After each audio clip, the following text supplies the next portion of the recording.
성경 말씀 같이 보시겠습니다. 오늘 말씀은 누가복음 10장 25절에서 37절 말씀입니다.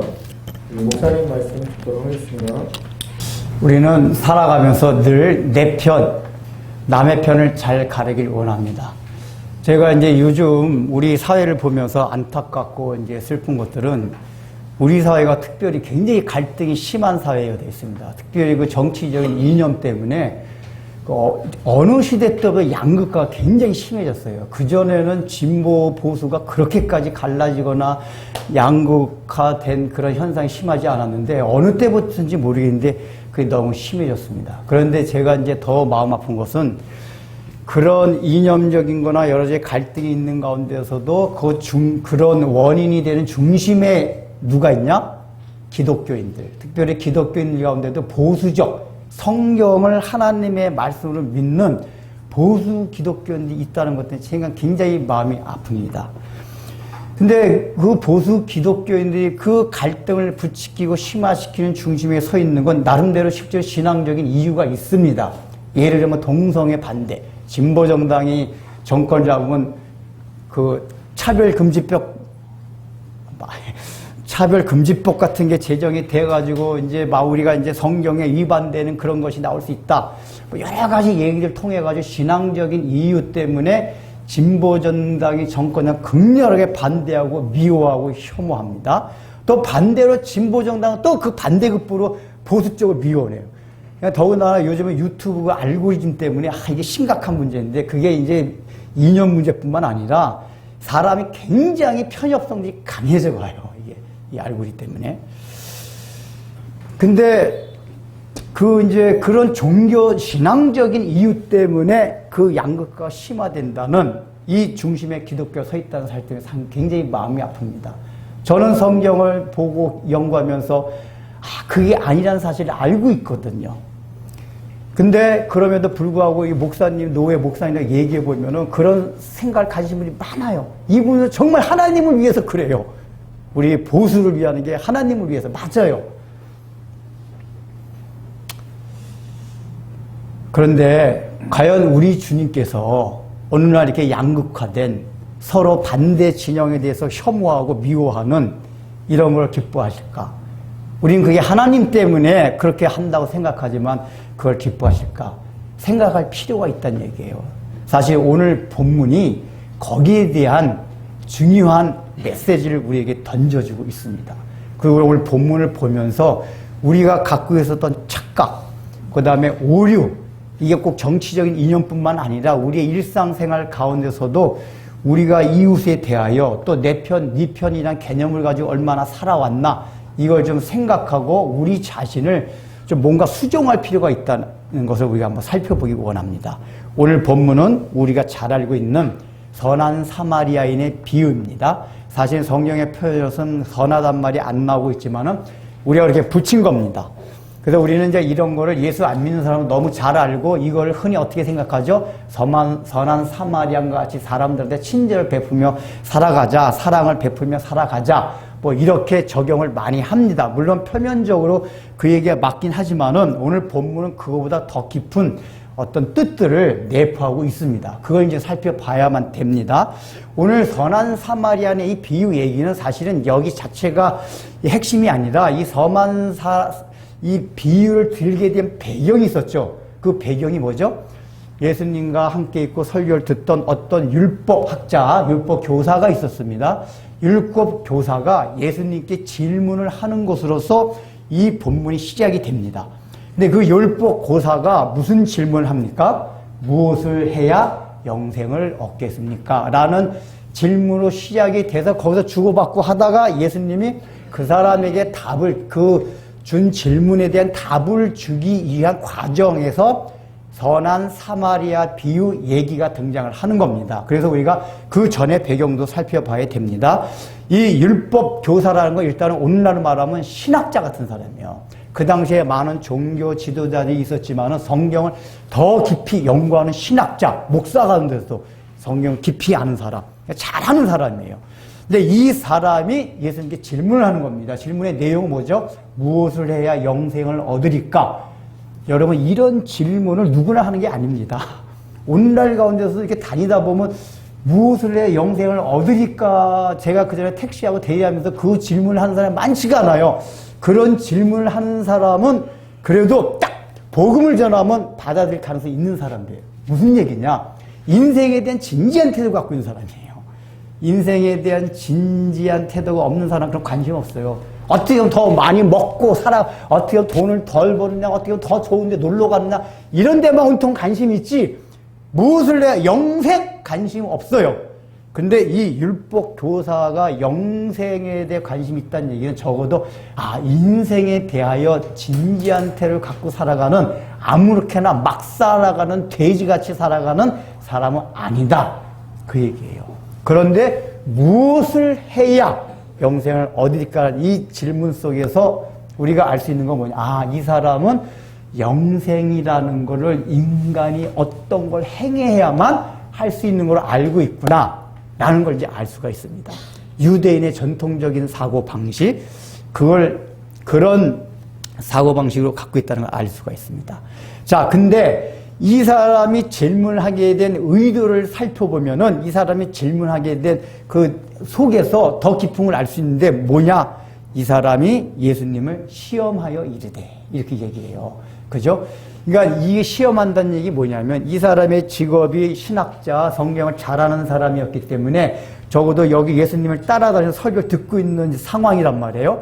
근데 예수님 설교를 듣다 보면 분명히 정말 이 양반 말씀 정말 놀랍다. 우리가 깨닫지 못했던 성경의 비밀들 너무 잘 깨닫게 해주는구나. 이런 게 있는가 반면에 어떤 때 얘기 들어보면, 설교 들어보면 이게 성경이 있지 않은 막 자기네들이 생각할 때 너무 충격적인, 예를 들면 나는 아브라함 이전부터 있었느니라, 이런 말씀들 막 하잖아요.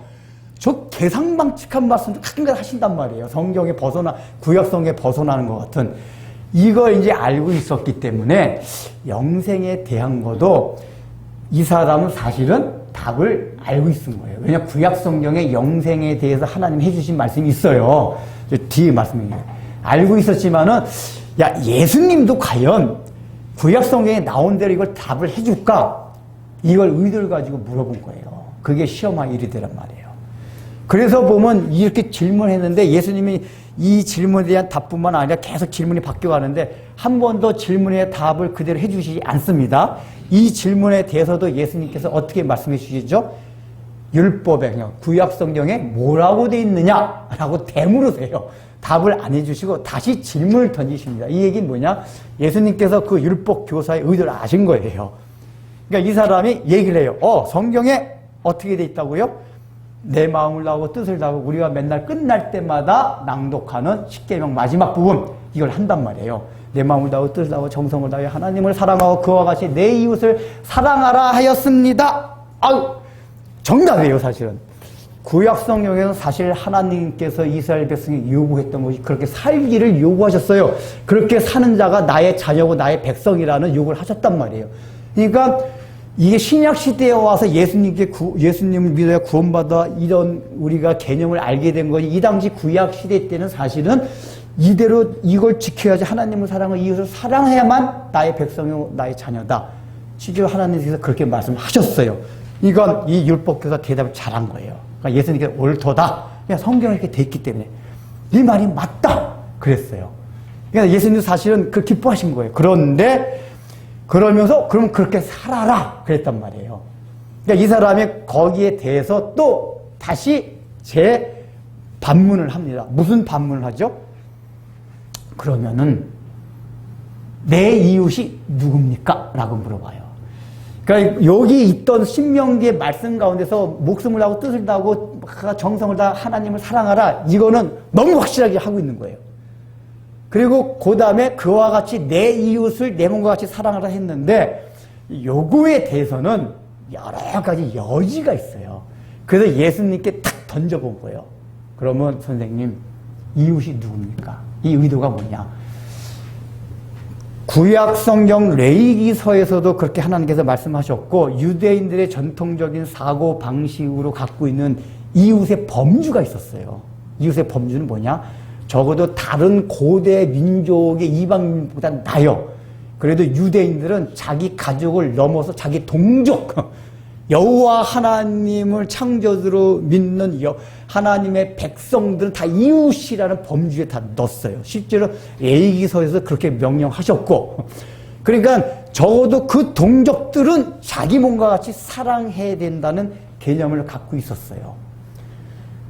근데 사실은 구약성경 레위기서 깊이 살펴보면은 하나님께서 이방인 가운데서도 그렇게 이웃이라고 생각할 수 있을 게 생각할 만한 어떤 단서들을 잠깐 말씀해 주신 적이 있는데, 그건 성경을 깊이 봐야지 딱 끄집어낼 수가 있지, 언뜻 보면 다 그냥 동족이 너희들의 이웃이라는 이 표현들이 많이 있다 보니까 그 당시에 이런 성경을 연구하는 율법교사와 더불어 많은 유대인들은 내 이웃은 나의 동족, 이게 이웃의 범주였었단 말이에요.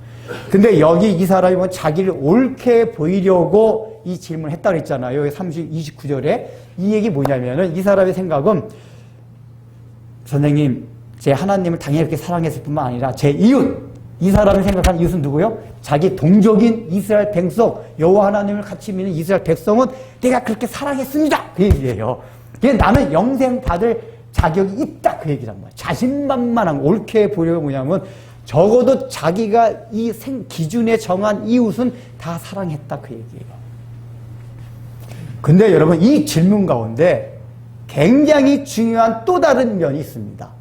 이 사람의 의도는 뭐냐면, 내가 성경에 정한 우리가 여태까지 기준으로 삼은 그 범주 안에 들어간 내 이웃은 사랑했는데, 그 이웃의 범주에 벗어나는 사람들, 이방인들, 그 다음에 여기 나온 본문에 나온 사마리아인들, 이런 사람들에 대해서는 혐오하고 미워하고 된다. 그 얘기예요. 그러니까 이 이스라엘 유대인들의 사고방식 자체가 뭐냐면, 내 이웃의 범주에 들어오지 아니한 사람은 미워하고 혐오할 뿐만 죽여도 된다. 그래서 실제로 유대인들의 사고방식 가운데 사마리아인 죽여도 된다라는 사고방식을 갖고 있었어요. 그게 굉장히 정당화되어 있었습니다. 왜냐? 그들은 내 이웃이 아니기 때문에 하나님이 혐오하고 미워도 된다는 그 원리를 마음속에 품고 있었단 말이에요. 그러니까 이 사람의 얘기는 뭐냐면은, 이게 자기가 이스라엘 민족은 그렇게 사랑했으면서 옳게 보이려고 한가 동시에 자기가 동족이 아닌 사람에 대해서는 앞으로 막 배척하고 혐오하고 미워해도 될 수 있다는 핑계거리, 회피, 그 변명거리를 주님 앞에 공공연하게 얻고자 합니다. 그 얘기예요. 의도가. 이해되세요? 누가 나의 이웃이냐? 그건 누가 나의 이웃이 아니냐? 라는 내용이 함께 들어있는 거예요. 누가 나의 이웃이라는 범주를 물어보면, 그러면 누구는 나의 이웃이 아니다. 이게 들은 거예요. 예수님께 예를 들면, 그래, 이웃이 누굽니까? 그래, 이웃은 레위기에 나온 대로 우리 같은 동족인 여호와 하나님을 믿는 우리 이스라엘 백성들이야. 라고 얘기하면 그다음부터는 이제 맞아. 그러면 사마리아에 미워하고 죽여도 괜찮아요. 합리화가 되는 거예요. 변명거리가 되는 거예요. 그 변명거리를 마련하기 의도로 이 질문을 했다. 그 얘기예요. 그러니까 지금 사마리아 거기 그렇게 한 다음에 그러면 예수님께서 대답을 해 주셔야 되잖아요. 야, 성경에 레위기가 언뜻 보면은 이웃의 범주를 하나님께 우리 아버지께서 이스라엘 백성 여호와 하나님에서 우리 동족으로만 한 것 같지만 성경 잘 봐봐. 내 해석을 해줄게. 여기는 이방인까지도 포함되어 있는 거야. 이렇게 말씀해 주시면 좋은데 요 말씀을 이 답을 안 해주시고 또 뭐라고 해죠? 거기에 대해서 그때 사마리아인 비유를 말씀해 주신다 그 얘기예요. 그러니까 사마리아인 비유는 내 이웃이 누굽니까? 라고 물어본 질문에 대한 직접적인 답으로 주신 게 사마리아인의 비유다 그 얘기예요. 그러니까 이 얘기 들으면 내 이웃의 범주가 누구겠구나라는 걸 알 수 있다 그 얘기예요. 지금은 유대인으로만 알고 있었는데 범주가 어디다는 것을 알 수 있게 된다 그 얘기예요. 여러분들은 그런 생각 해본 적 없으세요? 이웃의 범주를 의식적으로나 무의식적으로 정해놓고 살아갔다는 느낌 받지 않으세요? 우리가 의외로 그런 적이 많습니다. 내 이웃, 그러니까 내가 적어도 내 몸과 같이 사랑할 정도는 안 된다 하더라도 아주 적극적이고 능동적인 태도로 사랑해야 될 대상, 범주, 어디까지입니까? 오늘 질문한 이 율법 교사와 같이 우리들도 나름대로 그 범주가 다 있어요. 이게 율법 교사는 자기 동족까지만 우리는 우리 민족도 아니에요. 요즘 시대는 어디죠? 자기 가족. 조금 우리보다 전 시대는 자기 혈통. 이 혈통. 근데 오늘날은 혈통도 아니고 자기 핵가족. 부모도 아니더라고, 이제는. 새끼, 아내, 남편. 이거 여행을 가도 부모를 데려간다면 아내가 성질낸대요. 핵가족만 가야 된대요. 이 나쁜 년들.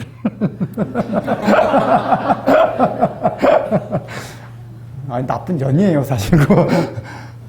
부모 모시고 얼마나 더 좋아, 거기다가. 그래서 7인승 차를 사세요. 부모를 모시고 가려면 늘 5인승이 모자라. 그래서 저는 7인승 살 거예요.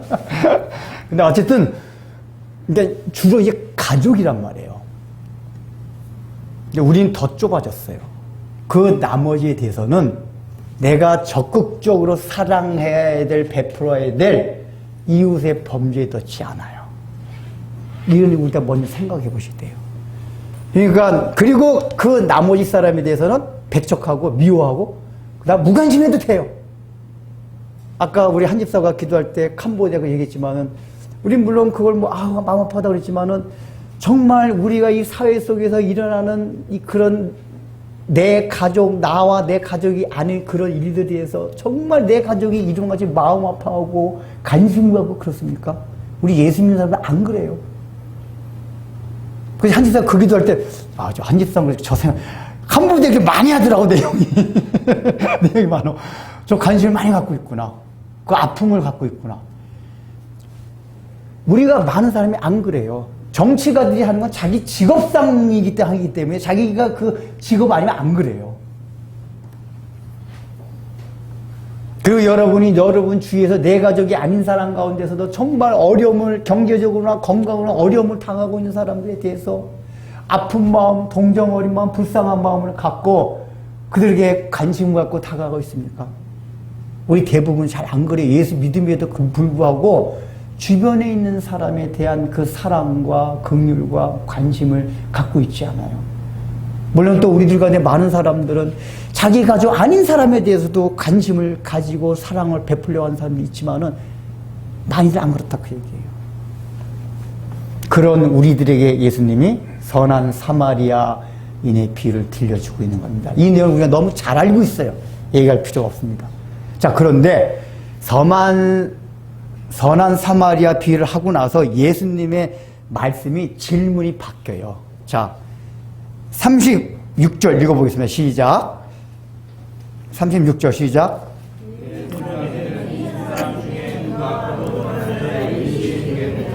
여러분, 율법교사가 한 질문 가지고 예수님이 질문이 바뀌었다는 걸 이게 알겠어요? 언뜻 보면 몰라요? 율법교사는 뭐라고 질문했죠? 누가 내 이웃입니까? 라고 물어봤어요. 예수님은 이제 뭐죠? 누가? 나의 이웃? 누구의 이웃? 강도 만난 자의 이웃입니까? 자, 다 봐요. 율법교사는 누가 나의 이웃입니까? 나의 이웃입니까? 즉 예수님의 질문은 율법교사의 질문을 바꿨어요. 누가? 내가 아니라 누구? 강도 만난 자의 이웃입니까? 이걸 바꿨단 말이에요. 이해되시죠? 질문의 관점이 바뀌었어요. 언뜻 비슷한 것 같지만은. 이 예수님이 이 비유를 드시고 나서 왜 이 질문을 바꾸셨냐? 이 사람의 질문이 잘못됐다 그 얘기예요. 이 율법교사 질문. 너희들은 꼭 이웃을 말하면 누가 나의 이웃입니까? 야, 이웃을 생각할 때는 누가 나의 이웃이라고 생각하면 안 돼. 이웃은 늘 강도 만난 자의 그 관점에서 이웃을 생각해야 된다 그 얘기예요. 그러니까 나의 이웃 할 때 뭐냐? 기준이 나예요. 내가 중심이에요. 자기 중심적 사고가 있어요. 그 자기가 정한 기준이 거기 있어요. 내가 정한 기준에서 이웃의 범주를 딱 넣어요. 근데 강도 만난 자라고 해서 내가 아닌 나에서 강도 만난 자라고 바뀌면은 강도 만난 자는 뭐죠? 지금 강도를 만나서 죽을 지경에 처한 사람이에요. 즉, 이 얘기 뭐냐? 도움을 필요로 하는 사람. 이웃의 개념은 나의 기준을 정해놓고 설정하는 게 이웃이 아니라 이웃 자체라면 도움이 필요한 사람에게 다가가는 게 다 이웃이다 그 얘기예요. 도움이 필요한 자에게 다가가는 것. 그러니까 이걸 다른 말로 바꾸면은 누가 강도 만난 자 이웃이 되겠냐 이 얘기는 너는 누구의 이웃이 되겠느냐 그 얘기예요. 너는 모든 사람의 이웃이 되어주겠느냐 그 얘기예요. 여기서 예수님이 비유를 드실 때 예루살렘에서 여리고 가던 사람이 어떤 특정 정체성을 지어주지 않았어요. 이 사람이 뭐 유대인이다, 제사장이다, 레위인이다, 뭐 사마리안이다, 로마 사람이다 이 얘기를 안 해가지고 어떤 사람이 어떤 특정한 정체성을 지칭하지 않고 어떤 사람이라고 예수님이 설정을 해주십니다. 왜 그렇죠? 이 강도 만나는 사람이 이건 이웃을 필요로 하는 사람이에요. 이 사람은 이 강도 만난 사람이 이웃을 필요로 하는 사람인데 이 사람은 어느 누구도 될 수 있다. 유대인만 되는 게 아니라 유대인일 뿐만 아니라 모든 이방민족, 사마리아 모든 사람이 다 강도 만난 자가 될 수 있다. 그 얘기란 말이에요. 그러니까 예수님이 어떤 사람을 표현했다는 것 자체가 뭐냐면 특정한 지금 네가 이웃이라고 범주에 넣는 유대인 그들만이 아니라 우리 동족만이 아니라 모든 사람 하나님의 형상을 닮은 모든 사람이 다 이웃이 될 수 있다. 이웃이 되어줘야 된다. 그 얘기예요. 그러니까 이웃의 범주를 모든 열방으로 모든 인류를 향해 바꿔놓으신 거예요. 그러니까 이 얘기는 뭐냐면 이 사마리아인 비유의 굉장히 핵심적인 이 메시지가 뭐냐면은 인간이 근본적으로 갖고 있던 내 편, 네 편, 편견, 아직 이걸 지금 예수님께서 사마리안 비유를 통해서 무너뜨리는 거예요. 인간들은 다 자기 생각, 자기 기준에 의해서 내 편, 네 편 또는 그것 때문에 내 이웃, 너 이웃 모든 걸 다 갈라놔. 인류의 역사가 그래왔고 우리의 살아온 일상생활에 다 그래가지고 서로 갈등을 겪으면서 살아간단 말이에요. 근데 하나님의 나라는 예수님께서 오셔서 세우신 하나님의 나라는 그렇게 인간의 죄성으로 인해서 편견을 갖고 갈등을 겪게 하는 그런 모든 분리와 혐오와 미움들을 파괴시키는 것이 하나님의 나라다. 무너뜨리는 것이 바로 내가 그것 때문에 왔다. 예수님께 그 말씀을 해주시는 거예요. 단순하게 조금 착한 일을 하자 이게 아니란 말이에요. 근본적인 편견들을 무너뜨리는 거예요. 우리는 다 그런 생각을 갖고 있어요. 그러면서 여기 등장시킨 사람을 봐봐요. 사마리안 비유에. 첫 번째 누가 지나가죠? 제사장, 두 번째 레위인, 이제 세 번째가 사마리아 사람입니다. 근데 왜 예수님께서, 이거는 예수님께서 만드신 얘기예요. 그러나 그 당시에 이제 실제적으로 예루살렘과 여리고 사이에 강도 때가 많았대요. 요 이제 배경을 가지고 예수님이 이제 지으신 거란 말이에요. 그런데 그 예수님이 이 이야기를 설정하실 때 왜 지나가는 사람을 제사장과 레위인으로 하셨을까요? 제사장과 다른 사람 할 수 있잖아요. 로마 사람 할 수도 있고 뭐 사마리아 나왔으니까 뭐 여러 또 유대인 평민 유대인 할 수도 있고.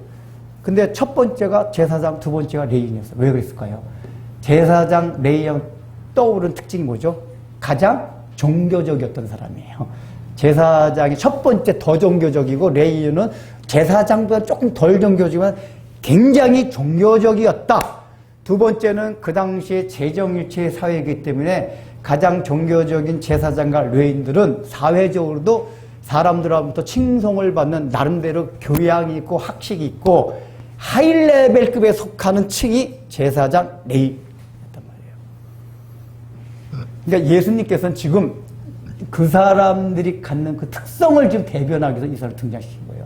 그러니까 첫 번째, 종교적. 가장 종교인이라고 생각한 이 사람이 죽어가는 이웃을 배제시킬 수 있다. 그 얘기지. 예수님이 말씀하신 의도가 그거예요. 가장 종교적인 이유로.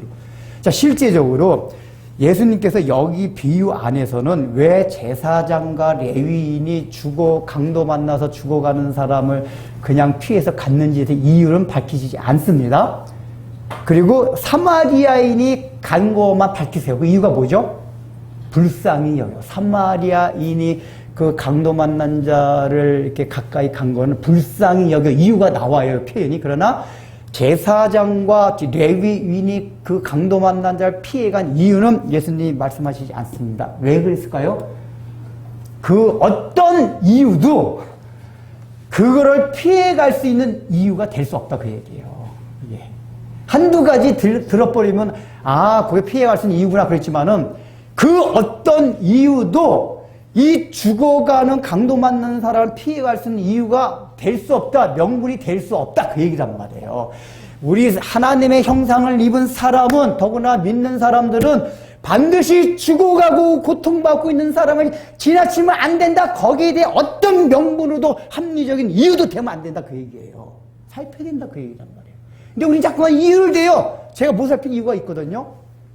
근데 그 이유로 예수님이 말씀해 주지 않았는데 이제 우리가 추론해 볼 수가 있어요. 그 당시에 여러 가지 문헌이나 또 사회적인 문화 어떤 현상들을 이렇게 보면은 학자들이 이제 그 연구해낸 이 문헌들을 통해서 우리가 추론해 볼 수 있는 거는 제사장이나 레위 같은 사람들이 이 강도 만난 사람을 피해서 간 이유의 첫 번째로 생각해 뭔지 아세요? 율법의 명하기를 제사장, 레위는 다 이 성막에서 일하는 사람들이에요. 부정한 것을 못 만지게 돼 있어요. 부정한 거, 시체 특히. 그 만지면 제사 못 지내요. 이 사람의 직업이 가장 종교적인 거, 그 당시 가장 종교적인 게 제사 지내는 거였단 말이에요. 이 일에 있어서 시체를 만져 부정한 걸 만지면 안 돼요. 가장 종교적인, 가장 하나님을 위하는 그 일 때문에 강도 만난 자를 외면하고 갈 가능성이 많다, 그 얘기예요. 첫 번째가. 두 번째는 뭐다? 일반적인 이유. 일반적인 이유가 뭡니까? 우리가 보통 이제 그러잖아요. 괜히 남의 쓸데없이 간섭하지 마. 막 그러잖아요. 여러분, 그 선한 사마리아법이라는 게 있잖아요. 선한 사마리아법이 왜 생겼습니까? 우리나라도 제정한다, 만다. 그 제정 얘기가, 그 선한 사마리아법이라는 게 일단 뭐냐면은, 막 위급한 상황에 처한 사람이 생겼을 때 누구든지 그 사람의 응급처치를 해주다가 죽을 수도 있단 말이에요. 위급한 상황이기 때문에. 그 사람이 혹시 죽어도 책임을 묻지 않겠다는 게 선한 사마리아법이란 말이에요. 근데 그런 법이 왜 제정이 됐을까요? 우리 인간이 기본적으로 갖고 있는 심리가 있기 때문이에요. 사회 문화적인 특성. 응급 상황에 있는 실제 고대부터 그래왔던 게 그랬대요. 하다가 자기가 뭐 하다 죽었어요. 그 책임이 누구한테 와요? 그 조치해준 사람, 너가 잘못해서 죽였다 이거예요. 그래서 사람들이 야 남의 일에 끼지 마. 그거 하다 잘못하면 내가 살인자 돼. 나 감옥 갈 수 있어. 나 경찰서 왔다 갔다 불려다닐 수가 있어. 그래서 사람들이 위급한 상황에 처한 사람을 보고도 모른 척하고 지나간단 말이에요. 왜냐? 괜히 끼어들었다가 자칫 잘못하면 내가 손해볼 수가 있단 말이에요. 감옥 갈 수 있고 내가 범죄자 될 수 있고. 이런 것 때문에 그런 법을 만들어서라도 하다가 죽어도 책임 묻지 않겠다. 너 의도가 그 사람 살리기 위해서 그렇게 했었으면은 책임 묻지 않겠다라는 게 선한 사마리아법이란 말이에요. 그러면은 그 법을 제정하게 된 그 배경 속에 있는 거. 인간이 어떤 마음이죠? 야, 너 남의 이름 끼지지 마. 너 왜 이렇게 오지랖이 넓냐? 우리 죽는 거 정도까지는 아니라도 늘 우리 그래요. 야, 남의 이름 끼지지 마. 너 이렇게 힘들게 하려고 그래. 부모님이 안 그러세요? 자녀 중에 특히 정 많은 애들이 있어요. 이 정 많은 애들은 진짜 오지랖이에요. 학교 가서 뭐 불쌍한 애들을 못 봐요. 막 집에 가서 팍 퍼주고 뭐 하고 이놈의 새끼야 너 그리고 세상을 어떻게 살아갈래? 그 전에 우리 곰돌이라는 조카애가 있는데 얘가 초등학교 5학년 때 계곡에서 수영하고 놀다가 제가 잠깐 어디 바깥에 깍꿍이 감기에 걸려가지고 병원 데리고 온 사이에 막 사이드에 물리고 난리가 났더라고. 앰뷸런스가 오고 보니까 나중에 알고 보니까 계곡에 장애인 단체에서 놀러 왔다가 장애인 한 명이 이게 얕은 데 놀다가 참 깊은 데로 와가지고 빠져 죽을 뻔했대요. 이 곰돌이 조카애가 밑으로 잠수해 들어가가지고 그 장애인은 막 밀어가지고 이제 얕은 데까지 막 밀고 나오니까 이제 그 바깥에서 여자분들이 막 끌어당겨가지고 이제 장애인 살렸대요. 근데 이제 나중에 우리 가까운 어른들이 그러더라고요. 야, 주영아, 너 앞으로 그러면 안 돼. 잘못하면 너가 죽어. 그냥 곰돌이와 별로 관계없는 그 장애인 단체 사람들은 어머 큰아빠세요. 그 주영이 아주 너무 큰일 했어요. 한 사람의 생명을 살렸어요. 저거 막 칭찬하더라고요. 근데 우리 어머니를 비롯해서 가족이 한 분들은 야 주영아 그거 좋긴 한데 앞으로는 그런 일 있으면 하지 마. 여러분 같은 거 어때? 하라 그러겠어요? 아 그거 진짜 제가 생각해도 곰돌이가 죽을 수도 있는 거예요. 그 자기가 깊은 데 들어갔다 하면은 이놈 새끼가 그랬다. 우리가 다 그래요. 그건 좀 생명과 관계되고 오지랖 좀 넓히지 마. 그 얘기가 다 그런 게 많아요. 남의 일에 끼지 마 너. 그 낀다는 게 그러니까 평범하게 끼는 것도 포함되지만은 어떤 경우는 그 사람이 힘들고 고민이 있고 뭐 그러니까 꼭 죽을 지경까지 아니다 하더라도 힘든 상황을 좀 해결하고 싶은 그 정 많은 그런 마음 타고나게 그런 사람이 있어요. 이제 그러면 꼭 부모들이 잔소리를 해요. 오지랖 좀 하지 말고 너희들이나 잘해라. 여기 이런 마음들이 사실 우리는 윤리도 아무 상관없이 생각하지만 이웃에 대한 사랑이 없는 마음들이에요. 우리 그렇게 생각하지 않죠. 즉, 이 제사장과 레위 이 사람들이 피해 간 거는 그런 종교적인 이유가 첫 번째고 두 번째는 일반적인 사람들의 심리상. 괜히 남의 일에 개입했다가 내가 손해보면 안 돼 이거예요. 힘들어져요. 근데 우리가 여러분 종교적 이유를 생각해 보세요. 이게 아까 제가 서두에서 말씀드린 그런 것들이에요. 그때 제사장과 레위인들이 이 강도 만난 자 이웃을 피해간 그 이유가 종교적인 이유가 오늘날에 해당된단 말이에요. 아까 서두에 있잖아요. 우리 보수 기독교인들. 우리는 하나님을 위한다고 하는 사람들이에요. 그래서 제가 보수 기독교인이기 때문에 보수주의에 대해서 마음이 아프다고 얘기해 그거든 거예요. 우리 보수 기독교인이 막 진보 쪽과 막 미워해요, 아예. 진보, 옛날에 우리 담임 목사님은 노무현이 대통령 때 6개월간 텔레비를 안 봤대요. 노무현 무지하게 미워하더라고요. 우리가 얼마나 아이러니냐 하면은 우리 담임 목사님 맨날 그랬거든요. 왜 우리가 국가에서 하나님의 권력은 하나님께서 주신 거지 무슨 권력 잡은 자에게 충성하고 따라야 된다 늘 설교를 했어요. 그때는 이제 우리 보수 정권이 잡고 있을 때 그래서 예수 믿는 사람 데모하면 안 되고 예수 믿는 사람들 정부에 충성해야 된다. 그러면 노무현이 됐어도 하나님께서 세우신 사람 아니에요. 진보든 보수든. 근데 그때부터 저까지 깨부터 대통령이야. 나 저런 거 대통령 인정할 수 없다. 그러니까 우리 보수가 그렇게 일배반적이에요. 그러니까 원래 자기 신념 얘기게 그냥 보수 정권 좋아하는 거 자기 신념이라고 하면 차라리 괜찮아요. 근데 그걸 신앙의 이름으로 합리화하는 게 제가 그냥 막 가슴 아프단 말이에요. 그러면 노무현이 됐어도 하나님 세우셨구나 인정해야죠. 네, 우리가 그런 식으로 그 얘기 왜 나왔지?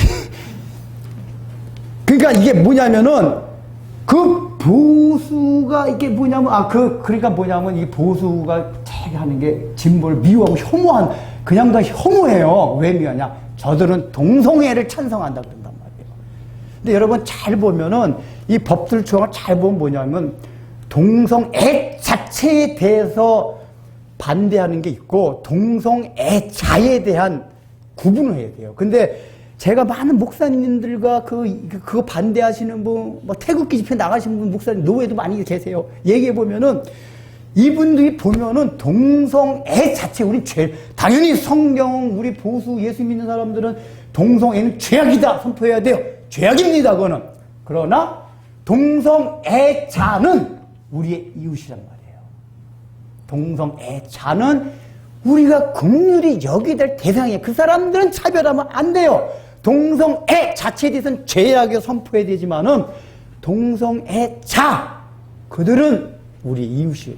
근데 우리가 그걸 관가해요. 우리는 동성애라는 죄악을 하나님의 뜻이 아니라고 선포하면서 동성애자까지 혐오하고 미워해요. 그 논리대로라면은 우리는 불교 믿는 사람 다 미워하고 혐오하고 불교 믿는 사람은 직장 못 들어가게 해야 돼. 법적으로. 무당들 못 들어가고 무슬림 다른 종교 왜냐 다른 종교 다 우상숭배자들이에요. 성경으로 보면 다 동성 연애되면 더 큰 죄악이라면 불교 믿는 사람들, 무당들, 무슬림 더 큰 죄악을 짓고 있는 사람들이에요. 하나님 입장에서 보면. 그러면 우리가 그 사람, 당연히 우리가 교리제도 그거 믿으면 구원이 없다 선포할 뿐만 아니라 동성애자 하듯이 하면은 모든 불교 믿는 사람 직장 금지, 직장 못 들어가게 법을 제정하고 그래야 된다면 우리 안 그래요. 여기서도 우리가 모순이 있단 말이에요. 똑같이 동성애자. 근데 우리가 그런 오류를 범한단 말이에요. 우리 보수주의자가. 그게 뭐요? 하나님을 잘 섬긴다는 이유 때문에 그래요. 근데 이게 사실은 탐욕이, 여기서도 보면 그게 탐욕이 있기 때문에 이웃의 범주가 더 넓었구나 못 보듯이 오늘날도 마찬가지예요. 여러분 동성애자를 반대하는 건 자기가 손해볼 게 하나도 없습니다. 동성애 반대하고 손해볼 거 있어요? 내가 실제 손해볼 거 없어요. 왜냐, 동성애자는 누가 가도 혐오스러워요. 이거 자기가 뭐, 저도 이런 말 하는 건데, 제 동생 진짜 혐오, 어떻게 남자가 남자를 막 끔찍해요. 끔찍해. 생각만 해도 끔찍해, 진짜. 근데 여러분, 탐욕도 우상숭배입니다, 성경에 분명히. 근데 같은 하나님이 싫어하시는 탐욕에 대해서 우리가 그렇게 진짜 철천지 탐욕에 대해서 우리가 탐욕하면 안 된다라고 막 그렇게 하고 있습니까? 우리 기독교인들이. 그 동성애에 대해서 그렇게 하시는 그분들이 우리가 갖고 있는 탐욕에 대해서도 우리 크리스찬이 이렇게 탐욕에 처져 있느라고 막 떼면서 그러고 있느냐 그 얘기예요. 그런 거에서 입 닫고 아무 소리도 안 해요. 왜요? 탐욕은 자기 하고 있는데 내가 손해본단 말이에요. 그러니까 하나님을 사랑해서 하는 게 아니에요, 결국은. 하나님을 사랑한다면 다 해야 된단 말이에요.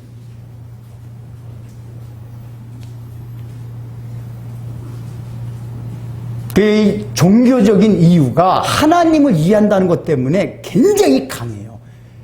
그 전에 제가 어느 글에서 읽었는데 그 판사가 재판하다가 느낀 건데 제일 하기 싫어하는 재판이 특히 기독교인들끼리 하는 이 재판이 있대요. 교회 내에서 제일 하기 싫어한대요. 그러니까 보통 안 믿는 사람들 뭐 술 한잔하고 그래 좋다. 그 술 주님이 예수님 주님보다 나아요. 술 한잔 먹고 그래 좋아 그래 근데 이 예수 안 믿는 요 사람들 예수 믿는 요 사람들은 술 안 먹고 술 안 먹는 아주 말짱한 정신으로 너 요거 나한테 잘못했잖아. 너 요것들 아주 술 안 먹는 말짱한 정신으로 아주 그냥 세세한 것까지 다 기억해. 해가지고 너 요거 잘못했잖아. 절대로 내가 이거 못 봐주지. 그래서 판사가 너무 힘들대요. 서로 봐주는 게 없대요. 이 기독교인들끼리 송사하면. 교회와 교회 안에서 목사와 장로 막 이런 게 송사하고 그런 게 있대요. 뭐 여러 가지. 기독교인들이 너무 왜요? 기독교인은 각자 다 자기는 하나님을 위한다. 지금 내가 쫓고 있는 거, 내 의견이 내가 하고 있는 방식이 하나님을 위한 거다. 그걸로 명분을 삼는단 말이에요. 이래서 절대 양보가 없어요.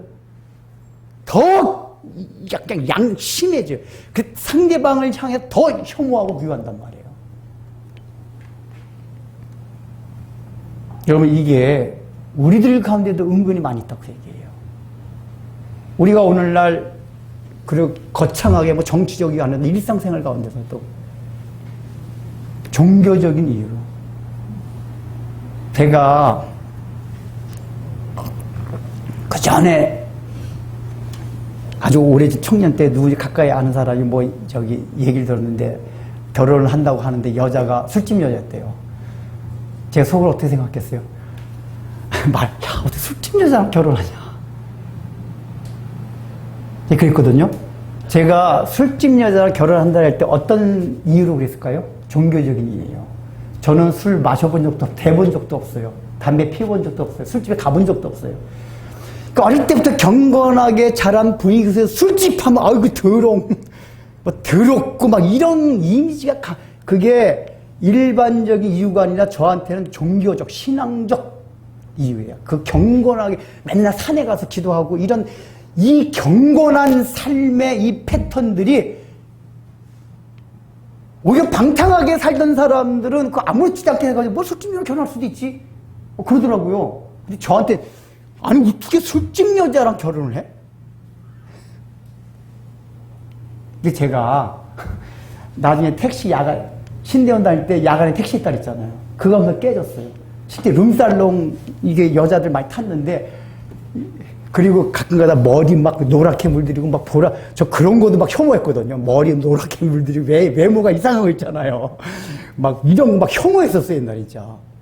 근데 제가 야간에 택시하면서 그런 사람도 타고 룸살롱 아가씨 타고 그랬는데 제가 이렇게 얘기해 보니까 그런 사람한테 정말 중심엔 깨끗한 사람들이 많구나. 이걸 제가 느꼈어요.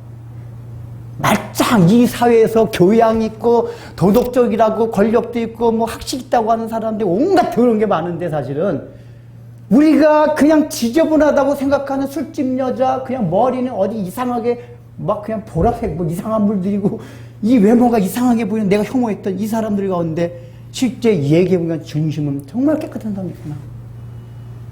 되게 깨졌어요 거기서. 하나님 제가 종교적인 이유로 편견을 갖고 있었군요. 저도 깨어지는 과정이 많이 있었어요, 제가. 근데 그러면서 제가 이 보수 신앙이 뭔가에 대해 깊이, 그런 걸 겪으면서 이 보수 신앙에 대해 깊이 생각을 많이 한 거예요, 제가. 청년 때부터.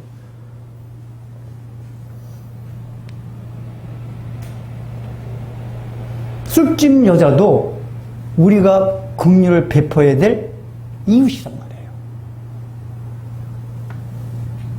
근데 우리는 안 그래요. 교회도 이렇게 누가 왔다 그러면, 저 술집 여자야? 술집?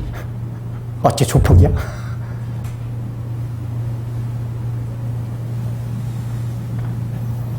우리가 그런 마음들이 없냐, 그 얘기예요. 그 편견들이 다 있어요. 이웃. 내가 내 몸과 같이 사랑해야 될 이웃. 예수님은 누구나 다예요. 어떤 직업, 이 세상에 갖고 있는 어떤 범주도 다예요.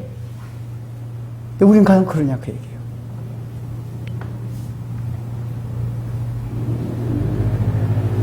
근데 사마리아 사람은 긍휼히 여기서 다가왔어요. 여러분 우리가 이걸 그냥 비유를 그냥 듣지만은 이 당시에 이 얘기를 듣고 있는 율법 교사한테 이게 굉장히 충격적인 비유예요. 원래 사마리아인 앞에는 선한이라는 걸 붙일 수가 없는 거예요. 이게 달콤한 슬픔, 모순어법 이런 거예요. 시키면 사마리안 자체가 유대인들한테는 선하다는 걸 생각할 수 없는 개념이에요. 예를 들면 이런 겁니다. 지금 우리 진리백교에서 우리가 막 은혜를 제가 여러분들에게 막 은혜를 끼쳤어요.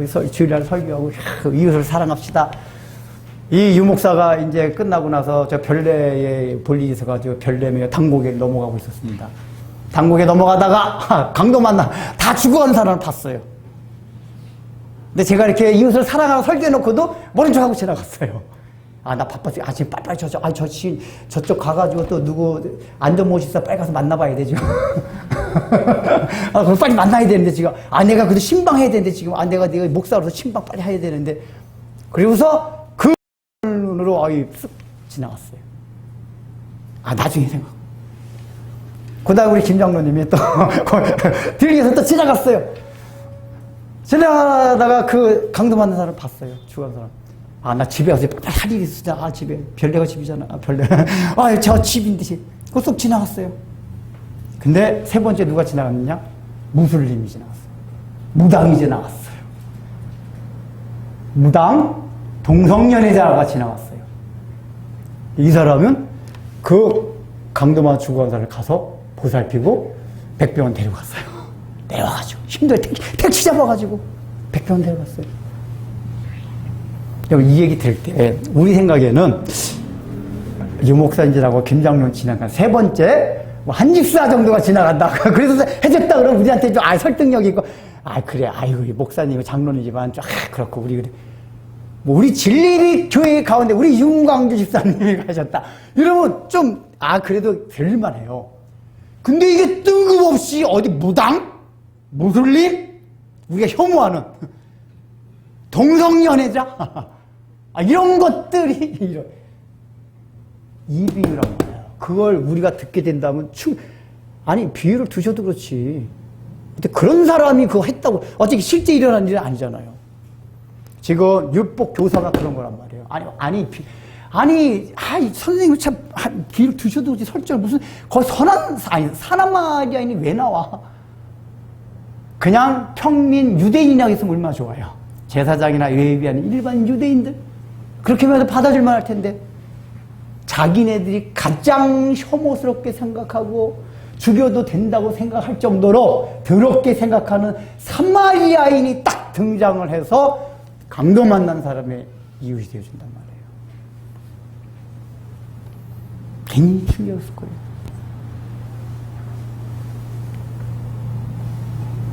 근데 여러분 이 사마리아인 사람이 강도 만난 사람을 향해서 다가간 이유가 뭐라고 그랬죠?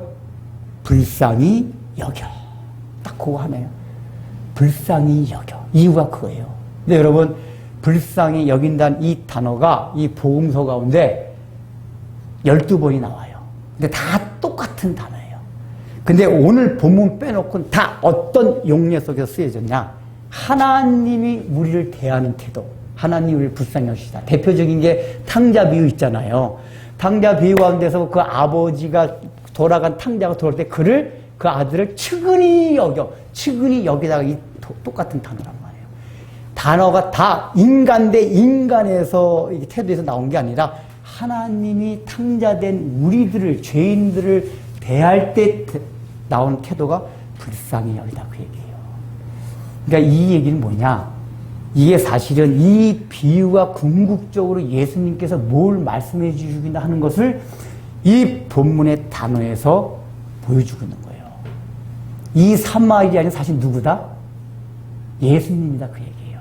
사실은. 더 1차적으로는 이웃의 범죄를 예수님께 가르쳐 주시는 거예요. 율법 교사한테. 근데 더 그 표면을 넘어서 더 궁극적으로는 뭐냐?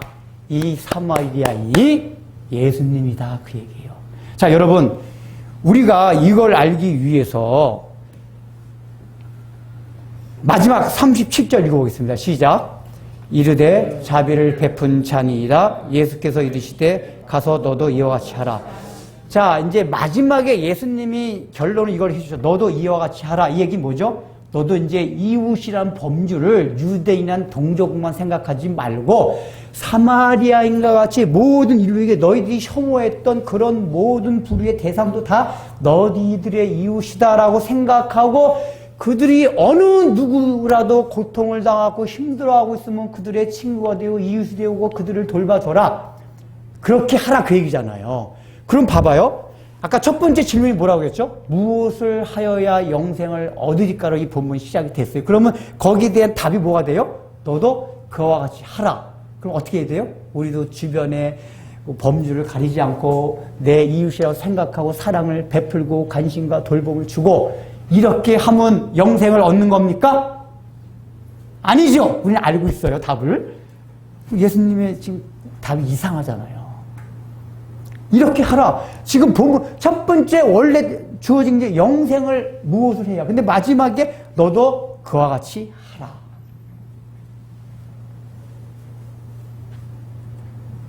자, 여러분들. 이 사람이 그러든지 예수님의 감동을 받고 한 달간 이렇게 살아갔다고 가정합시다. 자, 이렇게 살아갈 수 있었을까요? 없었을까요? 우리한테 해봅시다. 오늘 설교 들었어요. 야, 그래. 예수님 이와 같이 하라. 아, 나도 맨날 사람 평가하고 뭐하고 그냥 내 성향에 맞는 사람하고 살고 그랬는데 이제는 좀 내 이웃의 범주를 넓혀서 내 가족뿐만 아니라 내 주변에서 고통당하고 힘들어하고 어려운 사람 다 내 이웃이고 그들을 내 몸같이 사랑해야겠다. 나는 결단을 갖고 아름다운 마음을 갖고 교회를 나갔어요. 일주일간 살아갔어요. 다음 주에 올 때 여러분들의 고백을 듣게 되면 어떻겠습니까? 여러분들 그렇게 사셨습니까? 대답해 보세요. 그렇게 했다라고 가정하고 목사님 그렇게 못 살았습니다. 라는 답이 99.9% 아니고 100%예요. 100%입니다. 왜 그런지 아세요? 여러분 봐봐. 여기 이게 이 사마리아 사람의 한 태도가 이 보통이 아니에요. 그냥 측은히 여기서 조금 이렇게 병원만 데려다 줄 수 있잖아요. 근데 뭐라 그러죠? 치료비도 일단 다 대주고, 당장 수술비 다 대주고 나서 지금 돈이 없고요. 잠깐 갔다 와야 되는데 수술을 해주고 다시 병원에 갔다 올 거거든요. 이 사람이 앞으로 병원에서 입원해서 모든 거 다 책임지고 뭐 다 하겠습니다. 그렇게 얘기해요. 그리고 이 렘브란트가 이 사마리안 비유를 그린 그림이 있거든요.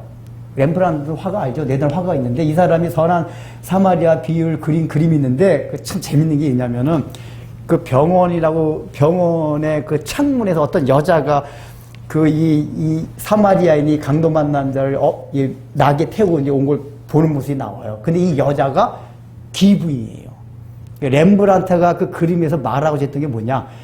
이 사마리아인이 데리고 왔던 여관이 엉성한 여관이 아니다. 기부인이 머물고 있는 여관이 고급 호텔이다. 그 얘기예요. 오늘날 얘기하면 최고급 호텔, 병원으로 간다면 최고급 아산병원, 이런 데일 것 같다. 그 얘기예요. 그냥 배가 아예 아무 데나 쓱 데리고 간 게 아니라 자기 최선을 다해서 했다. 그 얘기예요.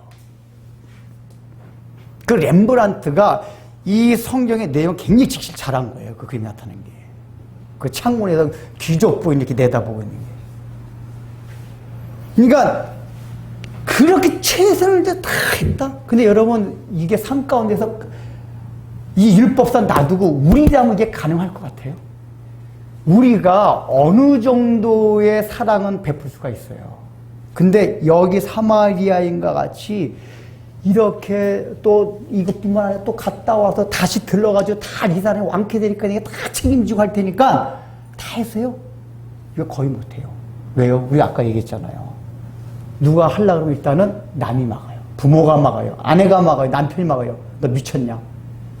여러분 이게 실제 이렇게 우리 삶에서 이런 현상이 사마리아 이 비유가 일어나잖아요. 무슨 소리든지 아세요? 선하다는 얘기 듣는 게 아니에요. 저런 바보네. 미친놈이네. 맨놈의 오지랖이 저렇게 넓어. 쓸데없이 큰 데까지 관여를 해. 막 그것만 경찰이 하면 되는 거야. 그걸 소방관이 하면 되는 거야. 너 왜 거기까지 개입을 해? 이 바보야.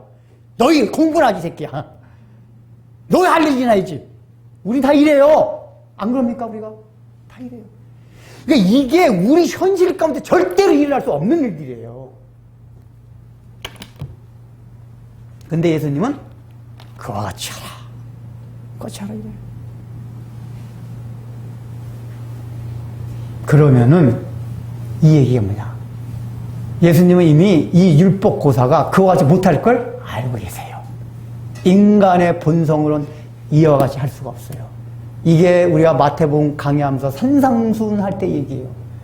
산상수훈 자체는 원래 하나님이 요구하시는 수준이, 여기도 내 이웃을 내 몸과 같이 사랑하는 게 원래 하나님 뜻이에요. 근데 인간은 아무도 그렇게 사랑을 못해요. 이거죠. 그럼 뭐가 되죠? 그때 내가 그렇게 못하는구나. 그래서 이게 역설적으로 자기가 강도 만난 자라는 걸 깨닫게 돼요. 내가 얼마나 처절하게 도움을 내 자신의 정체성을 알게 된단 말이에요. 이게 산상수훈할 때 설교 많이 했잖아요. 근데 이 사람이 예수님 말씀대로 나도 이와 같이 하려고 힘쓰지 않잖아요. 그럼 자기의 정체를 몰라. 왜냐? 이 사람 어떻게 살았다 그랬죠? 처음에 질문은 내 이웃이 누굽니까? 그러니까 자름내로의 기준은 세워놓고 사랑과 정의, 평화를 베풀면서 살아왔어요. 그러니까 살아왔기 때문에 자기는 영생받을 수 있는 자격이 되었다라고 늘 생각하고 있단 말이에요. 자기가 강도 만난 자라는 의식을 전혀 할 수가 없어요. 근데 의식이 바뀌어서 이웃은 이게 아니었고 이게 내 주변에서 고통당하는 모든 사람이 나의 이웃이었구나. 모든 이들에게 내가 내 이웃같이 내 몸을 사랑하듯 사랑을 베풀어야 했구나 생각하고 그때부터 하려고 보니까 아예 안 되네. 그 전까지 내 동족까지 사랑하면 가능했어요. 그러나 그 범주가 넓어지니까 안 된단 말이에요. 그러니까 우리가 인간이 살아가면서 나름대로의 정의, 사랑, 평화, 좋은 가치관 딱 세워놔요. 그렇게 살아가요. 그렇게 살아가고 있는 사람은 절대 복음을 못 만나. 예수님을 못 만나. 왜요? 자기는 자기가 정한 기준, 좋은 거, 그 사랑, 평화, 좋은 가치대로 살아왔어요. 그래서 영생을 받을 수 있다는 뭔가 딱 자긍심이 있어요. 고상한 자긍심, 고결한 자긍심들이 있어요. 그런데 예수님 앞에 나왔을 때 너가 그 정의를 베풀 대상, 평화롭게 관계를 맺을 대상, 그게 거기만 있는 게 아니다. 우리 시호에 보면은 야! 보수당을 지지한 너희들아, 진보당을 지지한 저희들도 너희가 품어야 될 대상이다. 정치인가들에겐 그렇게 얘기해요. 우리 기독교인들한테 뭐라고 해요? 얘들아, 저 무슬림, 너희들 핍박하고 하는 저 무슬림도 너희의 이웃이다. 사랑해라. 우린 무슬림까지 사랑 안 하라고 해요. 여러분, 오늘날 우리가 기독교란 신앙의 이름을 얼마나 인종차별, 이게 우리 오늘날뿐만 아니라 인류 역사 가운데 기독교가 산 좋은 일도 많이 했지만은 기독교 죄악사가 있어요. 신앙의 이름으로 인종차별하고 사람을 갈라놓고 이게 얼마나 많은지 몰라요. 서구 역사 가운데. 나름대로는 사랑했다 그 얘기예요. 자기가 정한 기준 안에서. 그래서 우리 기독교인들이 신학적으로도 함은 누구의 자손이다? 함은 흑인의 자손이야. 말 거꾸로 것 같아. 흑인이 함의 자손이다. 이거 신학적으로 정립해가지고 노예 팔고 할 때 그걸 마음껏 했었어요. 어차피 성경에서 예언된 거야. 이런 식으로 우리가 정한 기준을 가지고 이웃의 그때는 이웃은 백인이었어요. 기독교인인 백인, 앵글로색슨족, 쉽게 말하면. 그때 이웃의 범주가, 그리고 이 인디안들도 우상숭배하는 인디안들 다 죽일 놈들이다. 옛날에 스페인이 중남미를 정복하면서 그 논리가 많았어요. 선교사 같이 대동하면서 예수의 이름으로 다 이 원주민을 죽여가요. 왜야? 그들은 다 우상숭배하는 자들이에요.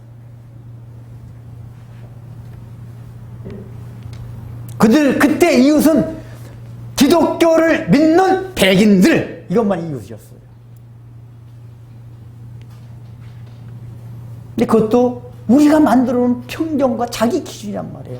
제가 창세기 강의하면서 함의 자손이 흑인이 아니라는 걸 얘기 많이 했죠. 아주 논리적으로. 기억나세요? 숫자까지 계산해가면서? 안 나세요?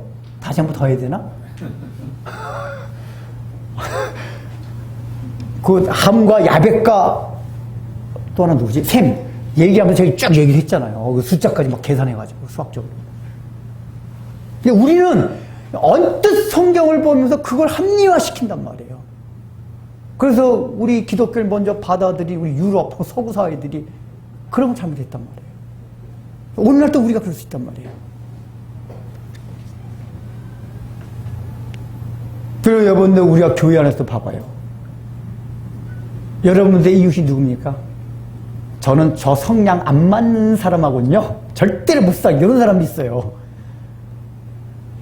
이 사람은 성향이 맞는 사람이 자기 이웃이에요. 성향이 안 맞는 사람은 무관심하든지 배척을 해요. 안 만나려고 그래요. 우리가 개인적으로 그렇단 말이에요.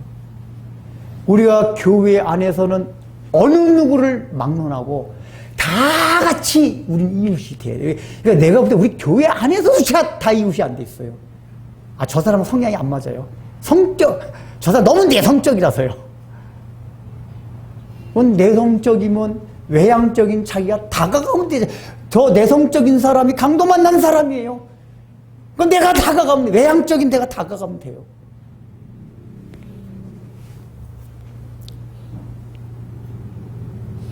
우리가 예를 들어 한두 끝도 없어요. 잘 생각하면 교회 안에서부터 범죄 얼마나. 그리고 여러분, 오늘날 우리 기독교인들도 여전히 우리는 우리의 관심사가 자기 가족 범죄를 넘어서지 못해요. 이거 정말 여러분, 예수 믿는 사람이 자기와 자기 가족만 아는 건 부끄러운 줄 알아야 돼요. 부끄러운 일도 몰라요. 그냥 자기 가족하면 그냥 막 난리가 나면서 그냥 어디 나는 거 관심도 없어요. 이게 얼마나 부끄러운 일인지 아세요?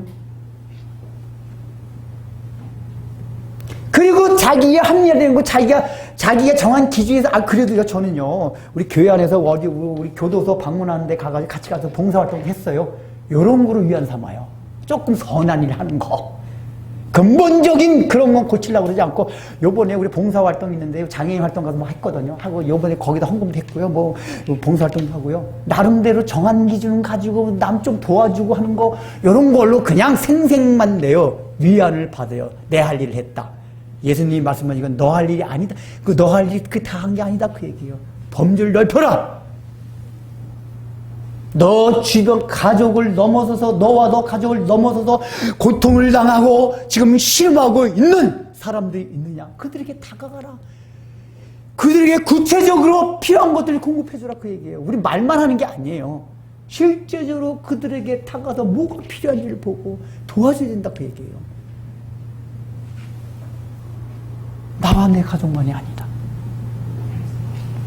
우리가 그러고 있냐. 그 얘기예요. 이 얘기가 뭐죠? 우리는 100% 이렇게 살지 못해요.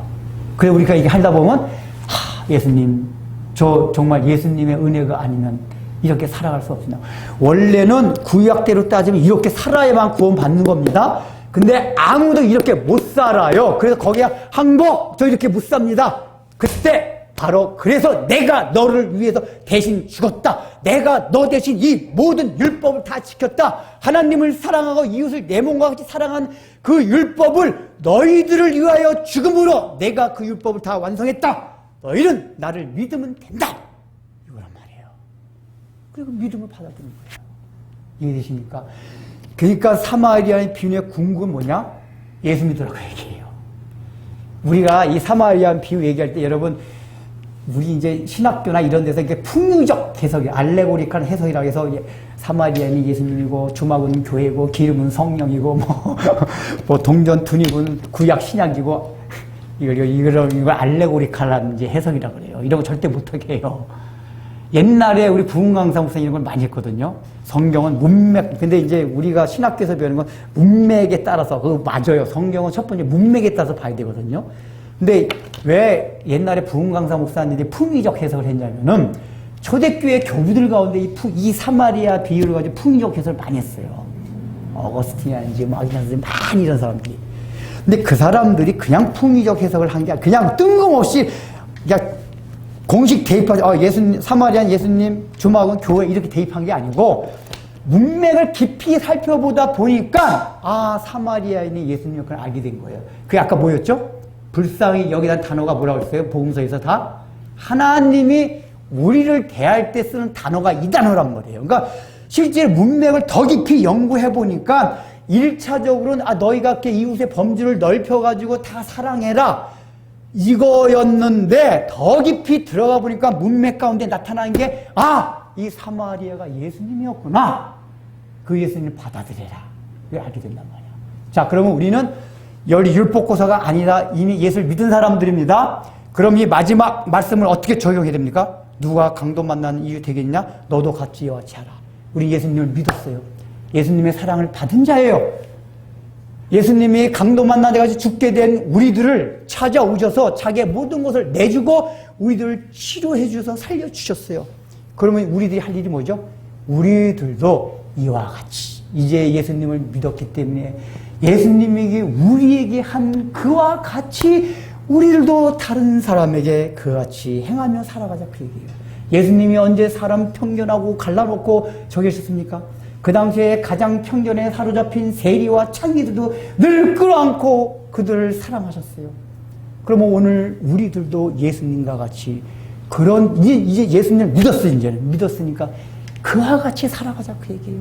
모든 편견이고 내려놓고 모든 사람이 다 내 이웃이다. 이런 마음으로.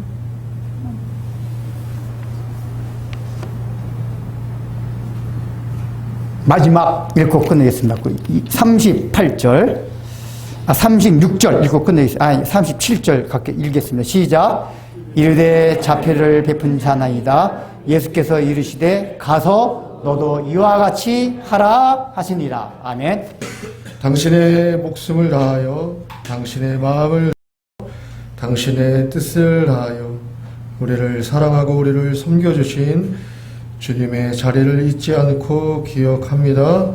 그 은혜에 감사한 마음으로 헌금을 드리오니 헌금의 은혜를 더하여 주시옵소서. 예수님의 이름으로 기도드립니다. 아멘.